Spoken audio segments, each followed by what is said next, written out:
Ladies and gentlemen, hello and welcome back to another Destiny 2 weekly reset video. My name is Story and today is 21st of May. That means we're running up until the 28th of May. The last Iron Banner of Season 6 has gone, even though he's still there. Look, I can still see his flames. So, yeah, there he is. I'm going to give him a wave. Anyway, should we have a look at what we've got to do in Destiny 2 this week? We shall. Let's do that right now. Don't forget, if you're a newcomer, this is your tower map. You've got a festoon, a festoonery. That's not proper English, but we'll say it anyway. You've got loads of vendors to go and visit, pick up bounties from, complete things to get powerful loot. It's all about that powerful loot. We're addicted to it. We love it.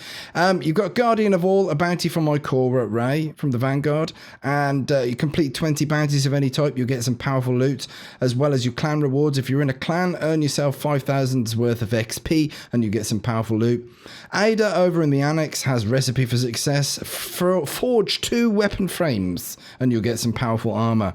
So if you're after armor, that's very handy, isn't it? Yes. And then you've got your Gambit, you've got your Drifter over here, and Benedict 99. We'll go and visit him a little bit later. So there you go. There's the tower map. There's all the things.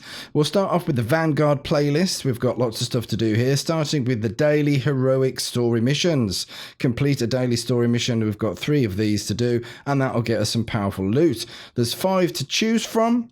If you don't like the look of these, for whatever purpose, these rotate on the daily reset. So that's once every 24 hours, these will change to something else. There are weekly modifiers. This week we have Arc Singe. So arc damage increases slightly from all sources. And then the daily modifiers, which also reset on a 24-hour basis, is Blackout and Grenadier.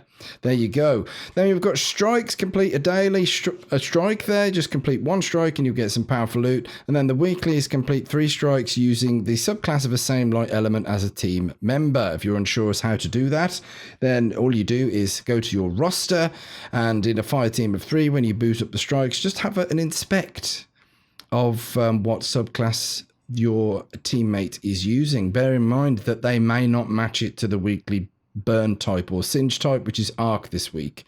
So yeah, some people just don't care. Some people don't know. So be aware of that when you're doing your strikes there and you're trying to complete that weekly bounty. Then we've got the next level up, the Nightfall Strike, a harder version of all the strikes. And if you complete it once, you get some powerful loot. If you go back in there and do it again with a score above 100,000 points, you get even more powerful loot. There are 3 strikes to choose from. Each strike has a specific item or a bit of loot, strike specific loot that has a chance of dropping from killing the end boss at the end of the strike, of course. And the more you play the strike through, the higher your chances at getting whatever that said strike specific loot is. The arms dealer has the Tilt Fuse Exotic Sparrow. So if you fancy farming for an exotic sparrow, that's the Nightfall that you'd be farming. Savathun Song has a legendary auto rifle called Duty Bound, and the Worm God Incarnation is a transmat effect from the Will of the Thousands there.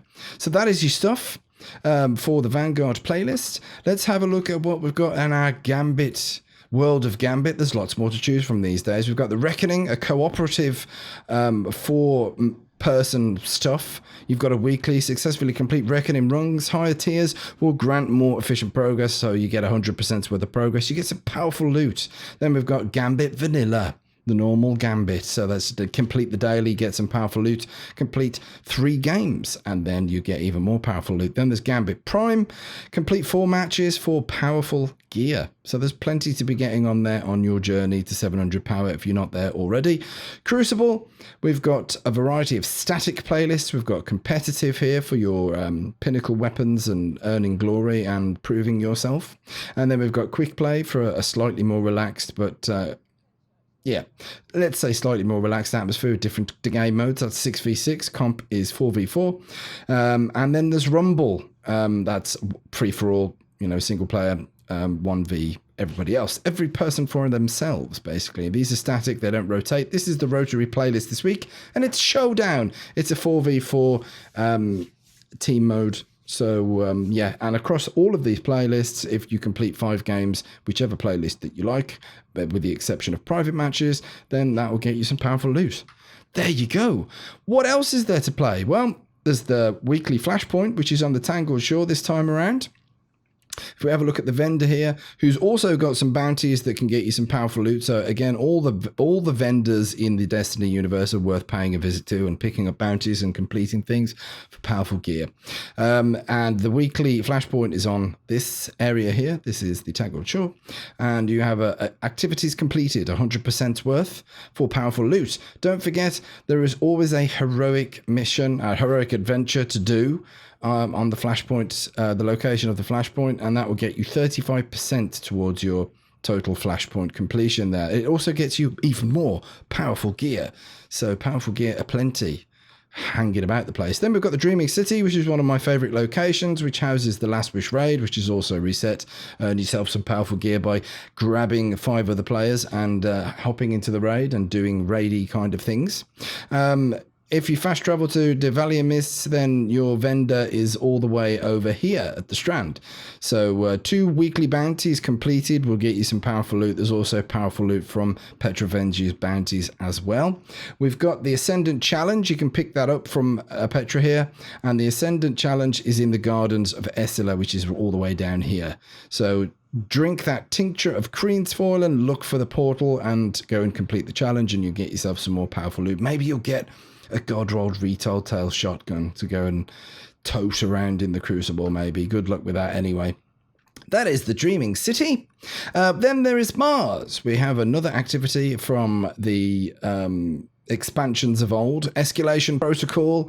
This is a group activity where you fight your way through 7 waves of stuff, and there is a weapon that drops from the last boss. The last boss this week is Bok Litor or Litor, a Hunger of Zol, and there are three weapons which have the potential of dropping from Escalation Protocol, and they're on a rotary basis. Even if I could English, a rotary basis. Anyway, a rotary basis. And you've got an SMG this week. It is the Oikolos SMG, which has the potential of dropping. Next week, it'll be the Sniper. The week after that, all 3 weapons will drop, and so on and so forth. There you go. Those are your activities. We're going to hop on over to the Gunsmith and have a look at what weapon mods he's got, because he's got armor and weapon mods that are useful. And these also rotate on a 24-hour basis. Today's ones are Ordnance, that increases your grenade regeneration, and Boss Spec for increasing damage against bosses and vehicles. There you go. Now we're going to hop on over to Benedict99 and see what loot that he has for the Leviathan raid. Mr. 99, what do you have for us this time? Well, we have the Prestige Leviathan mode helmet. We have the Eater of Worlds gauntlets. We have the Spire of Stars chest piece. We have Eater of Worlds boots and the normal Leviathan class item there. We also have a Conspirator scout rifle. Those are the bits of loot that you can buy by running the raid, the Leviathan raid once over, and then collecting tokens, and you can purchase this gear. You'll need it for completing certain triumphs if you're into that kind of thing. Then there are prestige layers of the Leviathan, which is accessible via the Nessus orbit, and these are the Eater of Worlds, obviously, Spire of Stars, and they have prestige modes which have special modifiers. So if we select this here, the modifiers this week are Prism. Attacks matching the periodically rotating focused element do more damage. Other elemental damage is reduced. Incoming damage is unaffected. And then there's Arms Master. You've been challenged to wield the following: Kinetic Hand Cannon, Energy Sniper Rifle, and Power Anything. Those are the modifiers for Prestige raid layers this week. Now we're going to hop on over to Ada, check through her inventory before sasaying over to the Eververse Store. Here we are at Ada 1, a variety of daily and weekly bounties. These are the weekly bounties that you have to complete to gain a ballistics log. Once you've gained one of those ballistics logs, you can choose one of these weapon frames. The first time you complete one of these weapon frames, it will be a powerful drop. So there's a pulse rifle, a bow, a sniper, a sword, a hand cannon, an auto rifle, and a machine gun to choose from. Bearing in mind, I think you only get to choose 2 per character per week. You've also got these augmented frames. If you can pick up one of these and complete the tasks here, you'll get an augmented weapon which has more perk possibilities than your usual legendaries, so they're worth perusing if you have the time. There's also, you can swap gunsmith materials and legendary shards for mod components if you want to go and buy mods from the gunsmith, or take a chance at rolling some Black Armory schematics and mod components for a Black Armory mod, which are fairly special and unique. That is all of that business. Let's go over and have a look at Eververse and see what she has for us. Whack open your purse and spend all your cash in your favorite Eververse store. We've got the chair pop emote. We have a Zeus-like physique. Zeus-like physique? I really can't English. I do apologize. A Zeus-like physique. And then we have some Gambit. That's my language. There we go. That's a sparrow. And then there's a thermal runaway sparrow. We also have the reclaimer ship. We've got Kabir's Glass Aegis. That's back from Curse of Osiris. It's a very nice looking ship. If you haven't got that before, you'll be very pleased that you can purchase that now. City Courier Shell. We've got the Treacherous Projection for Ghosts customization. Sunbreaker Mark. This will be different for Hunters and Warlocks as well. There'll be a class item for Hunters and Warlocks there as well. We've got the Panama Ravine, an absolutely amazing ornament for Chaperone. Love that stuff. And then there is the Electric Violet ornament for Risk Runner. Very fantastic there. We've got some transmat effects, shaders, and boons. Don't forget those. And then there are basic Eververse bounties that you can complete. And then there are packages that you can spend money on. Like, I've spent money. I've bought them all, basically. But if you haven't, then you'll have a whole list of basic packages that you can get here. The ones this week are Primetime Bundle. That'll get you some Notorious Engrams, a Fire Team Medallion, and Bright Dust. There's also the Aether Supply Bundle for this Ghost, and some War Brick Shaders and a Notorious Engram or two. And then there's the War Shark Bundle for this Sparrow. I thought that might be in a package. It's an exotic sparrow that you get with more Notorious Engrams and shaders and stuff there. That, ladies and gentlemen, wraps up this week in Destiny 2. I hope you have an absolutely fantastic time in your preparations for the next expansion, which is coming out June 4th, if I'm not mistaken. Why is Iron Banner still there? Should we go and have a look? Is it rattling around there in a homage? It is, because he's packed up and gone. Usually this isn't here. It's all gone, but it's sticking around then, I guess, which is interesting. Unless it's a bug, but maybe they're polishing up weapons and things. It's good to see something a bit different. Is it different, or am I just going mad? I apologise if I'm going mad. But anyway, Guardians, take care of yourselves, take care of each other, and remember, smoke us a kipper. We'll be back for breakfast.